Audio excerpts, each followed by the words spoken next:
Today is May the 21st, and I'm sitting here with Bill Brown in Temple, Israel, and we're going to discuss Bill's background with the temple. Could you tell us, first of all, how did your parents come to Stroudsburg? My parents came from Easton. They were married there in 1919 and moved up to Stroudsburg. And at that time, there was a small Jewish community there at the time. And in Stroudsburg? Well, we really lived in Stroudsburg and then over in East Stroudsburg. And they remained there. And what was your father's business? My father was in partnership with his brother, my Uncle Benny, and they had a scrap dealer partnership business for some time in Stroudsburg, and then my father and mother moved to East Stroudsburg and went into the food business. So looking at the temple history that was in the 1965 Dedication Journal, and they mentioned that the first religious service of the Jewish congregation of Stroudsburg was held on Yom Kippur evening 1919, and that among those people who were the founding fathers was Herman Brown, who was your father, right? Right. And Benjamin Brown, who would have been your uncle. My uncle. Okay. What was your mother's name? Mary. Mary. Okay. And were they born in this country? No, neither. So they first settled in Easton and they came to this area. Right. Okay. And someone told me that, I think it was Lester, that your father had a very good singing voice. Is that correct? That I don't remember. No? No, I don't recall that. So how long then have you been part of the temple? Well, we had, Murray and I went to Cheder Hebrew School. As far as I can recall, it must have been when the old temple opened around 1927. But you were born in Stroudsburg, so you're a native of Stroudsburg from the beginning. Yes. Okay. So what was your first recollection of services as you grew up?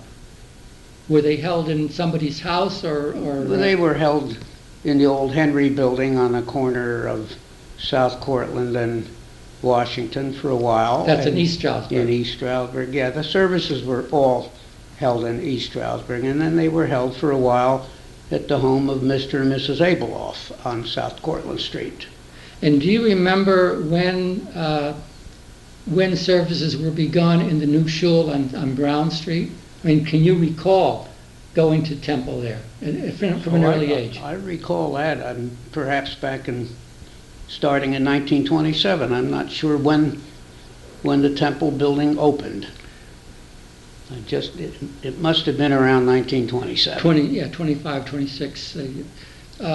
But did you go to Hebrew school? Yes, you bet we went to Cheder. There was a large attendance. But did you go in the old building on Brown Street, or were you going to school in somebody's house? No, it was in the old original temple there on Brown Street. Yeah. Do you remember how many kids were in your class? There were a lot. There must have been perhaps 40 of us. Really? There was a lot. And they were different levels or ages, or how was it? Different ages, yes. So when did you first learn to read Hebrew? During that time? During that time. Mm-hmm. Can you recall any, or who your teachers were? Sure, the teacher was Rabbi Mishley. M-I-C-H-L-E? M-I-S-C-H-E-L-E, as far as I can remember, okay. Mishley. And did he teach all the classes? He taught the Hebrew classes. Do you remember till what age you went to Hebrew school? At what age I went? No, till how long did you go to Hebrew school? Well, we all learned what we had to know for bar mitzvahs. At that time, there was no bat mitzvahs, as I recall.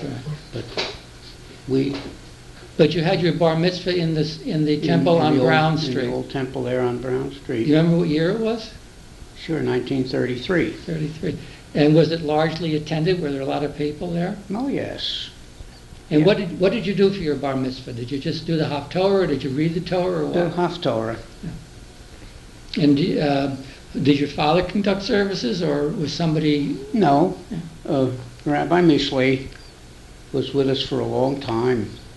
And he would conduct all the services. He did everything? What about the high holidays? Did he do everything there too? Yes, and it wasn't that bad because so many of the temple members could help out reading from the Torah. Oh, yes, there were a So number. the congregants could themselves participate. There were a number very well. of men. Do you remember any of their particular names? Sure. There was a Mr. Walensky. Sam Walensky was a very good reader. Wilenski, Sam Walensky. And there was the late Didi Ehrlich. Her name was Kantrowitz. Her father was a very good reader, Simon Kantrowitz. He helped out. And there was a man named Freed, David Freed. He and his wife had a farm in Echo Lake. I'm trying to think. There's mention of a man here by the name of I. Freed, initial I, F-R-E-E-D. Was that the one you're referring to? Freed. He was one of the first of the membership. You don't recall that? No. Okay. How important would you say that Temple Israel was in your life growing up in Stroudsburg? Very important, because as we got older, the B'nai B'rith gave us a charter to form the BBYO. They helped us. They gave us... Tell us what BBYO is, please. Oh, that was very well attended. But tell us what it was. A group of us that would meet practically every Sunday. What does BBYO mean? B'nai B'rith Youth Organization. So... And you met when? As much as we could, usually on a Sunday. And who was the director or whatever? It wasn't. We took care of ourselves. They gave us a radio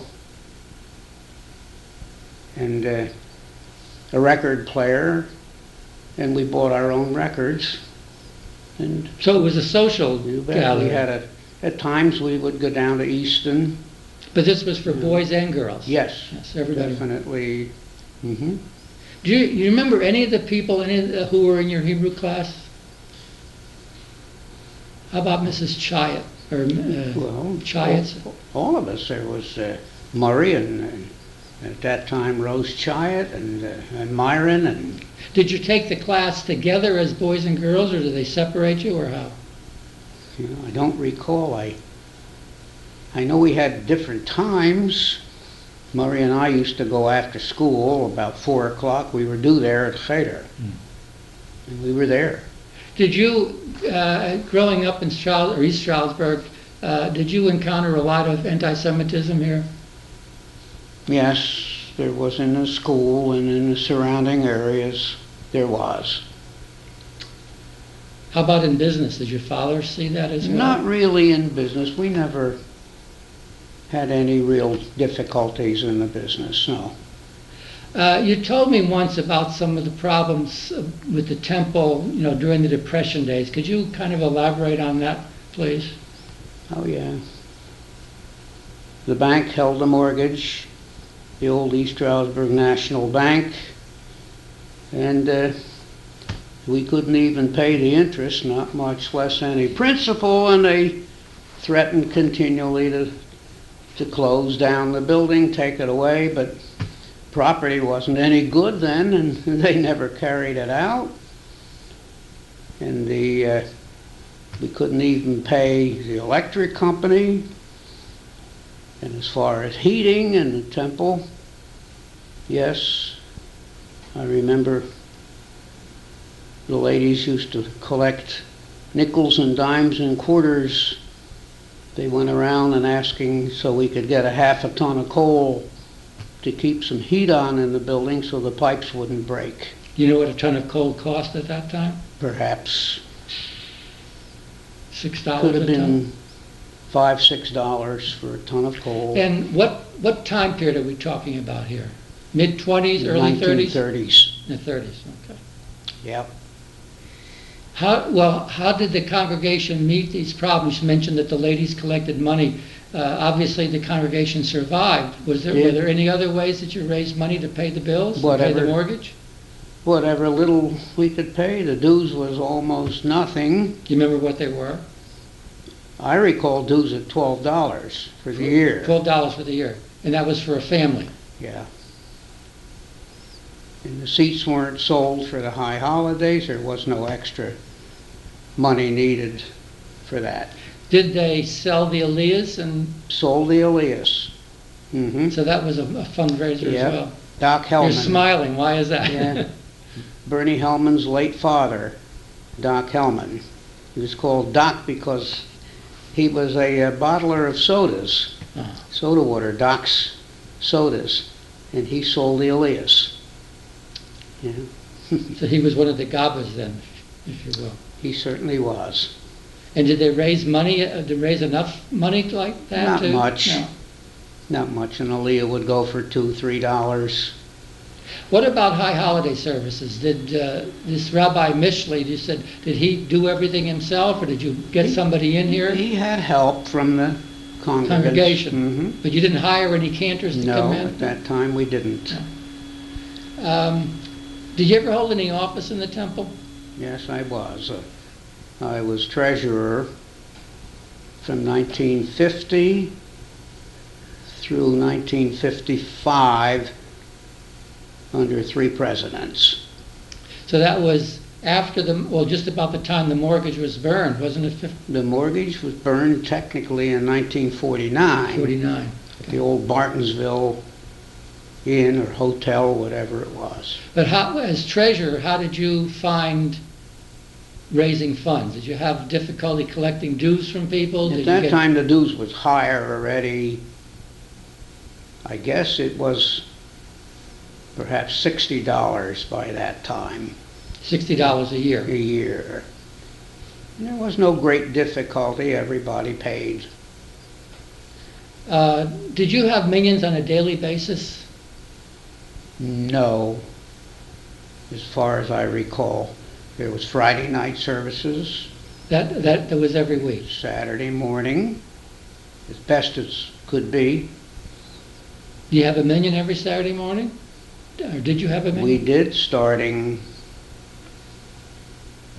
in the 1950s up anyway. We had minions. I forgot to ask you, you had a brother. Yes. What was his name? Lester. Lester. And he was a lawyer in town. Right. And he was bar mitzvahed in Temple Israel as well. So he was younger or older than you? Younger, 6 years younger. Okay. Do you remember any rabbi in particular who might have stood out in your memory? Well, there were a number. Kurt Weimer, who's still living here. He's living in East Stroudsburg. In East Stroudsburg. As far as I know, he was the rabbi from perhaps either 37 or 1938, one of the two, all the way up to 1950. He was the rabbi. And I'm going to speak with him also, but he trained children for the Hebrew school and so on? Yes. Is there anything that you want to, I'm asking you questions, but is there anything that you want to just talk about in general about the temple from your recollections? People, events, kinds of social activities and so forth? Well, I would go back to the time, or the times I recall when they'd shut off the electric current. To PP&L. So that they thought maybe that we wouldn't be able to use the building, but as long as we kept the heat up, it could be used. And particularly Doc Hellman would bring along extra fuses and put them in the fuse box and put the lights on. We could have a meeting. So you brought your own fuses along? Well, Doc Hellman took care of that. Yeah. And even in 1950, I served as treasurer under Herman Scher. He's now departed. It's S-H-E-R? S-H-E-R. Herman's brother Jack, for years and years, was the director of the Jewish activities in Easton. Mm-hmm. And after Herman Scher came Henry Reeder. And there were times when the temple treasury didn't have much money. And Henry Reeder was the president of the congregation, and his wife Rose Reeder was the sisterhood. Rose still lives in this Rose area. still is living here, right? I remember that. You were in the military during the Second World War, right? Right. When did you enter the service? January 28, 1942. And you served till 45, I take it? Or? August 10, 1945. There were a number of Jewish residents who were members of the temple who served in the armed forces. A right? lot. Yeah. A lot. Were there any of them lost in combat? Not that I recall. So the temple was think lucky so. on that. This is a difficult question. How do you think that participation in Temple Israel, and of course you were here from the earliest days, how would you say that it affected your life? Well, the Jewishness remained, still remains. Of course, I was brought up to live in a Jewish life, observe the foods, and our training was good then, in Cheder and in Sunday school. It remained with me, remained with my brother, and any number of people. Let me add at this point that you and your wife Hilda have 3 children, 3 Right. boys, Right. and they grew up in East Stroudsburg, and they were members of the temple, I assume. Did Yeah. they all have their bar mitzvahs here? Yes. Anything that you can remember particularly about that? Any outstanding events about the bar mitzvahs? Unusual things? Well, Elliot and Mark had their bar mitzvahs yet in the older temple on Brown Street, and Marvin was here. And Marvin is the youngest. new- Elliot's the oldest son. Right. Mark is the middle son, Right. and Marvin is the Mhm. youngest son. Right. I do remember going way back to 1938. Now that I think of it, the congregation was lacking a secretary. And at that time, the president was Sol Silverman, who came of an old family in East Stroudsburg.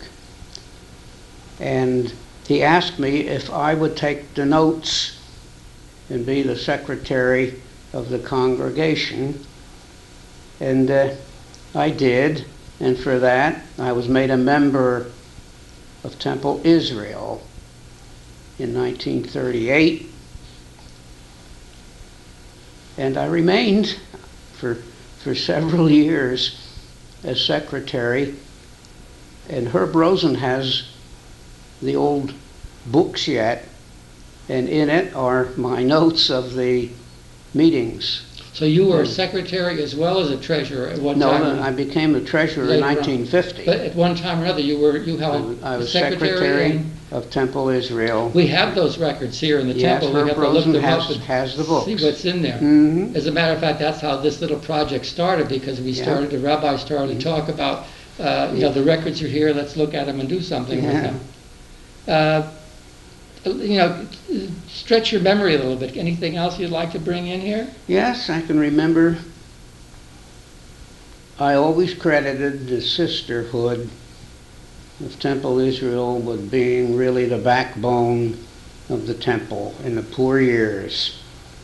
And The Sisterhood was an organization of women members of the temple. right. And Hilda was at one time the president, I think, of the Sisterhood. Yes, this was, I think, in 1953.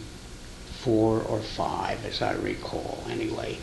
But I remember how hard the ladies worked. And as I remarked here several years ago, the two ladies in particular,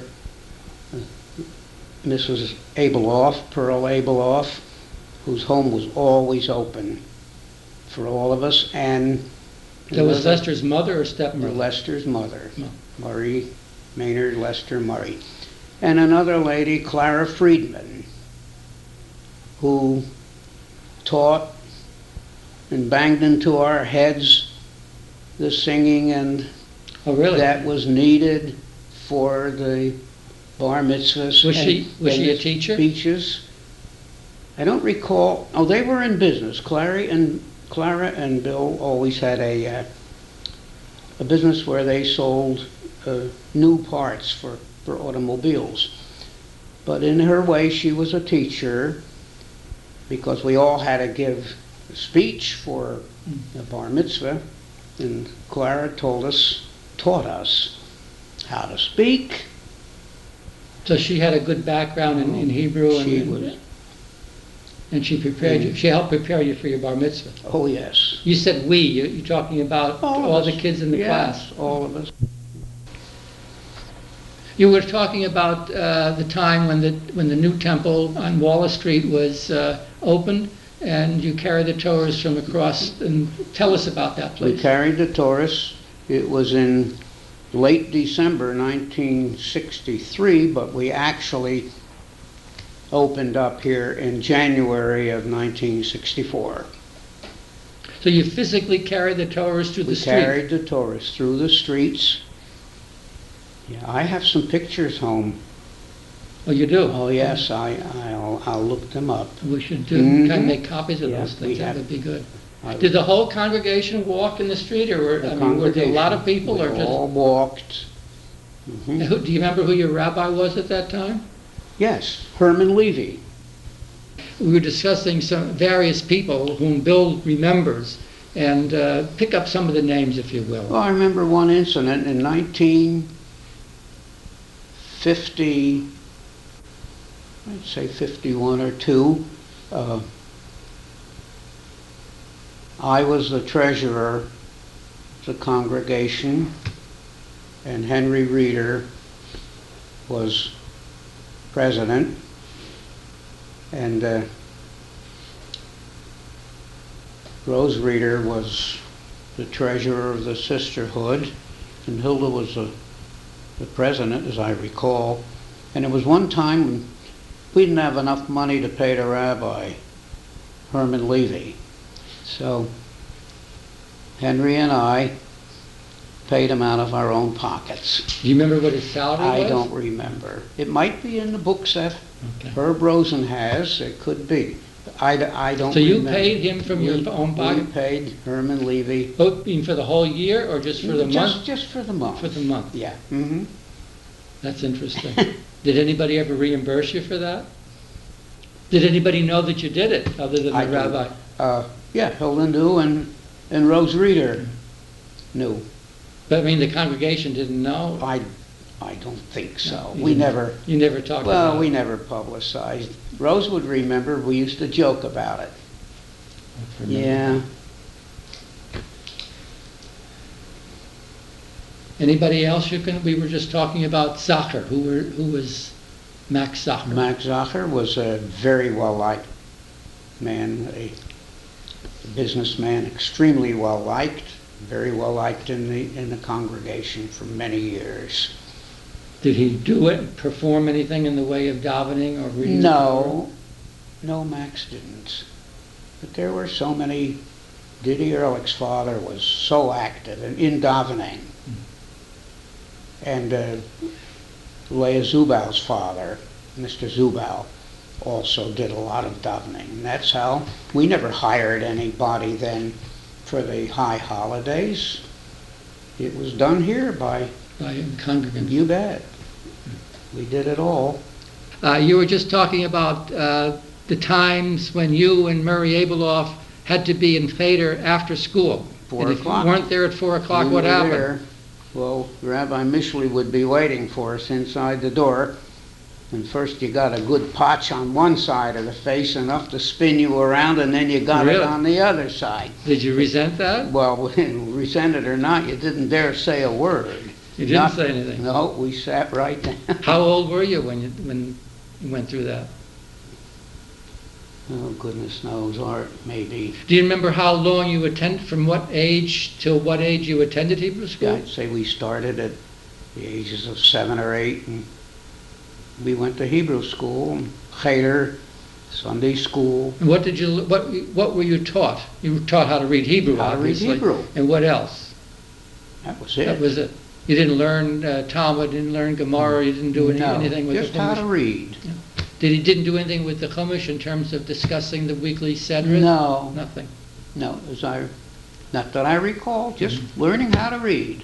Okay. There was a man by the name of Joseph Newman, Neumann. Did you know him? Dr. Newman, certainly. And what was he a doctor of? He was an optometrist. And he had an office and practice in On town. Washington Street, right, That's in East Stroudsburg. in East Stroudsburg. And he was president in 1925, and I see also from the history that in 1919, the services were held. Well, that was Nadelman, I'm sorry. But one of the members of the congregation at that time was Dr. Newman. So you Dr. didn't know Newman. him. Yeah. Mhm. Did he have a family here? As far as I know, he was alone. He may have been married, I don't know. I don't recall any family with. Was he a participant in, could he daven well? Or he just was a participant, or Oh, yes. was he, a mover and doer here in the temple? He was quite a member. Well, tell us, why do you say that? Well, at that time, everybody was good daveners, and including Dr. Newman. He was well known. I don't recall when he died. I don't remember. Did you do the services in English and Hebrew, or just Hebrew? Because you said most of the people could read Hebrew, well. and then there wasn't much English used then. No. It was But you always all considered davening. you always considered yourself as a conservative temple, not as an Oh, yeah. Orthodox or a No. Reform. No. So the men and women sat together in Oh, the yes. temple. You're talking about Rabbi Pressler. Who was he? Pressler. He was the rabbi when we moved into our new temple when it was dedicated. Yes. Do you know how long he was here? I'd say 5 or 6 years. That was a long time for a rabbi to be It here. was a long time, and then he was followed in succession by a group of rabbis who all remained here from 5 years up. Is there any particular rabbi who really stands out in your mind as being, unusual, a good davener, a singer, a good teacher, anything of that sort? There were many. We had a Rabbi Scharf, who remained here about 7 years, and Rabbi Westman. He was a very popular man, He wasn't was he? very popular, and well, let me think now. Well, I don't want you to have to remember them all in line. I'm just Well. wondering if anybody stood out. I hear a lot of people talking about Westman, so he must have been Yes, an unusual. he was well liked. He left here because he had a much better offer to organize, to be the rabbi. What made him particularly responsive to the congregation? A very affable man, singing very well, and we used to have a minyan every Saturday from 7:30 to 9 o'clock. We did it, and he was well liked. Did women participate in minyans? Were they counted as part of a minyan? That started a little bit later on by a man named Max Bloom. He proposed that the women be counted as members, participate in minyans, and it was approved and passed. That must have been in the 1970s, I would say. Mm-hmm. Tell us about Max Bloom. You remember anything of him? Was he the shamus? He was a shamus for a long time. And he would round up minions. Let's just say for a moment that a shamus is considered to be a sexton and one who kind of takes direction over the temple and does davening and calls people for minions. Yes. Is that what his job was? That's what, and he was very good. It's an unpaid position I had. Unpaid. He was very well liked.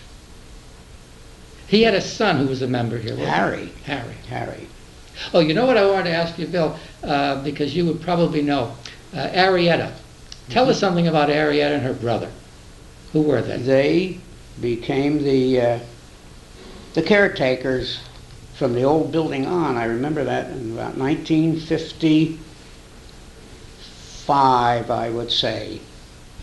And they remained with us until, I guess, a couple of years ago. Arietta became ill, and then Arietta had to leave, but Frank continued on, and then I guess he was replaced. Yes. They tell me that Arietta knew more about the kitchen than the rabbis. Is that correct? She was very well versed in everything. We'd also say that they were not Jew. She and her brother Frank were not Jewish, so they were Gentiles who took care of the temple. Right. But Arietta was a real stickler for taking care of the kitchen and knowing where everything is for the dishes. Absolutely, yes. Did you pay her very much? Did you pay her I at don't all? recall. They were paid, but I don't know how much. I guess Herb Rosen would know that, but I really don't know.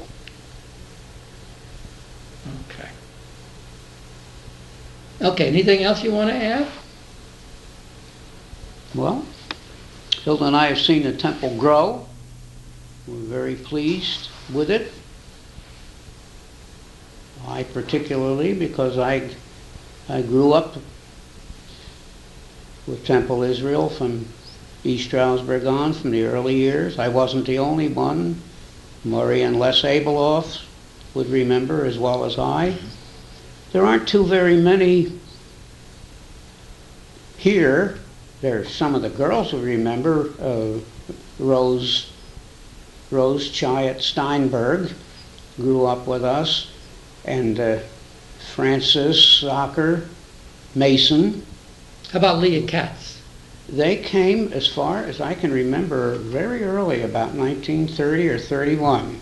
Because I want to speak with her as well. Her father was a cantor, or? Oh yes. Oh, and that I should have mentioned. Mr. Zubau was. That was his name, her birth name. Yeah, Zubau.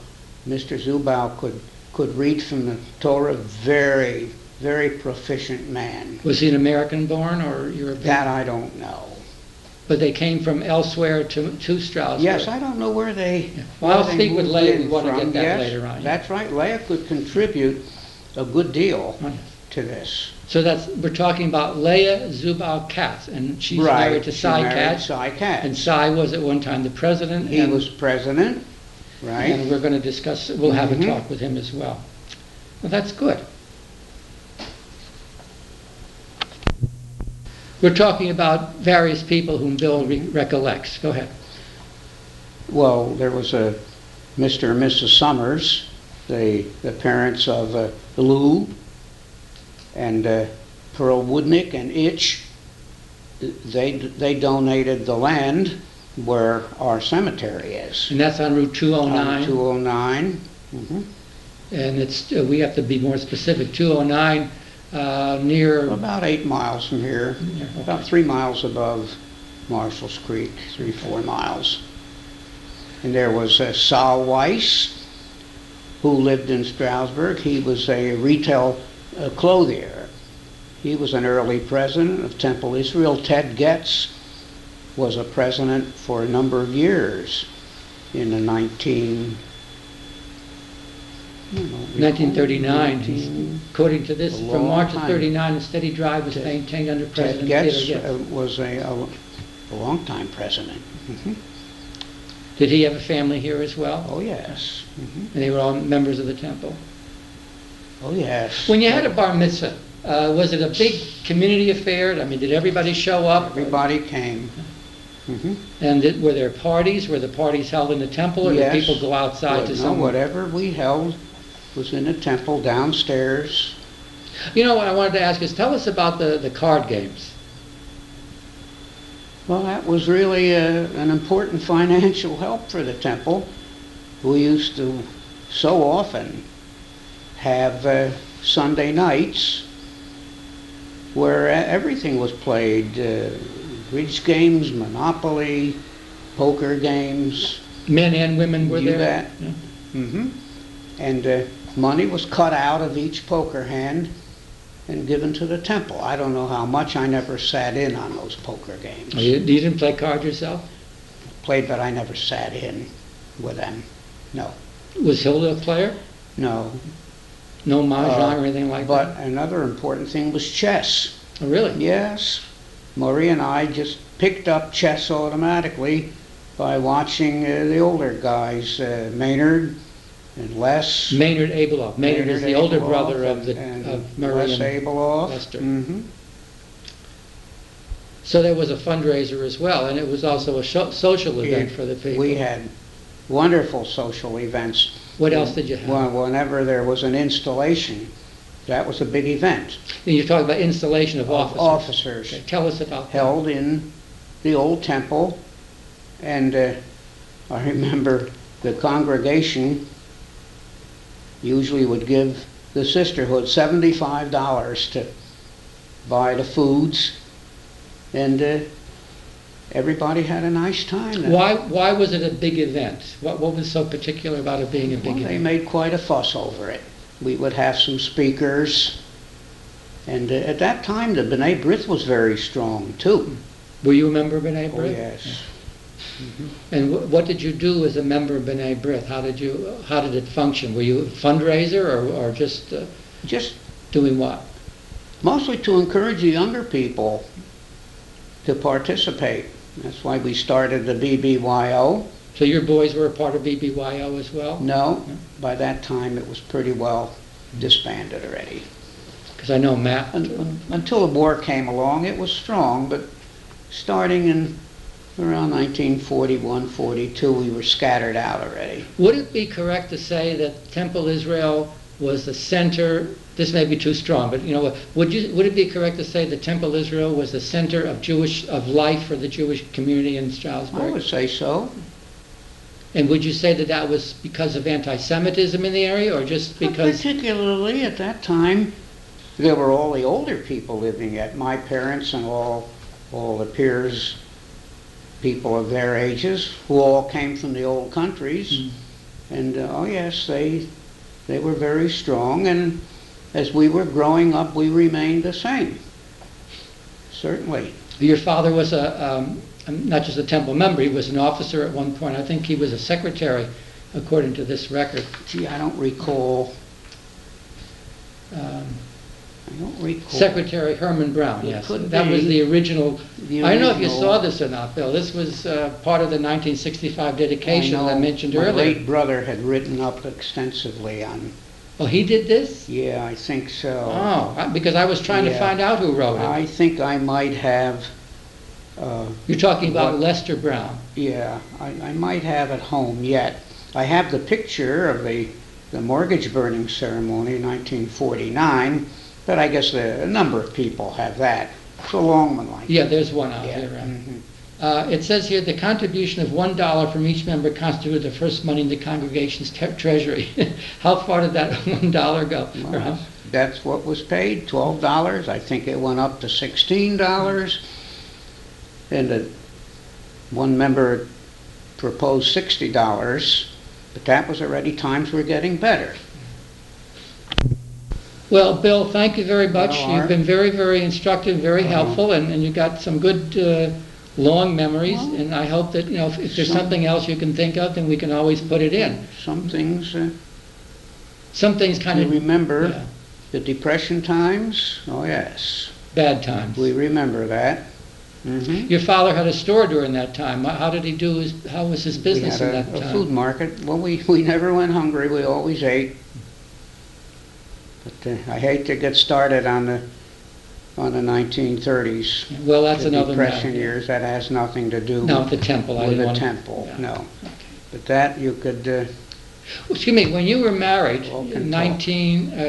came back from the war in 45. 45. And you were married when? December 2, 1945. 45. And were you married in Stroudsburg? Were you married in the old temple? No, Or in New we were York? married in the city, in the old Henry Hudson Hotel. Oh, okay. So that's not part Yeah. of this then. But we came here right away. So okay, you lived here. We lived here, lived for 10 years at East Stroudsburg, and it's going on, well, it's 47 years in Stroudsburg On Bryant Street. on Bryant Street. Where was your home in East Stroudsburg? On South Green Street, Do you know the number? 29. Okay. Just want to get it for the record. Okay, Bill, thanks very much for your All right, help. I you're really welcome. appreciate it.